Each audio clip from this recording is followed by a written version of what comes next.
ये Pakistan peoples party के chairman मोहतरम बिलावल भुट्टो साहब जो पंहिंजो सवालपुर मैदान खे वेलकम कयूं था। ही तमामु हज़ारनि जी तादाद में जेको माण्हुनि जो रलीस आहे ऐं इहो अॼु मोहतरम बिलावल भुट्टो साहब जो जलसो ॿुधण जे लाइ असां बिलावल भुट्टो साहब जे जलसे प्रोग्राम खे ॿुधण जे लाइ इंशाअल्लाह ताला पाकिस्तान पीपल्स पार्टी जी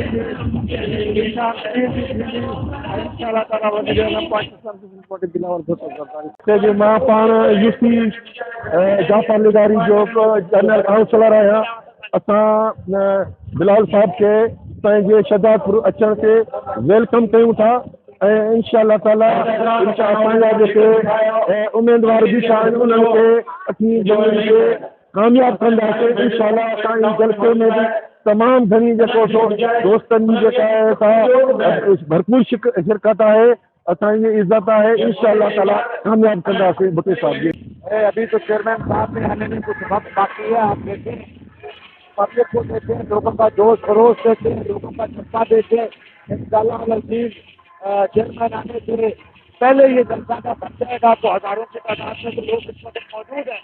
इसके बाद रोड पर अभी 7 लोग क़यामत का सिलसिला शुरू है। इंशाअल्लाह इसके जलसे का असल जो मकसद है वो 8 फरवरी को आपको इसका नतीजा जो है वो सामने आएगा, जब मुल्क की आवाम, कांग्रेस जिले की आवाम तीर पे खत्ते लगाकर अपने 5 कैंडिडेटों, तुम्हारी उम्मीदवारों को और दोनों कौमी असेंबली के उम्मीदवारों को जिताएगी।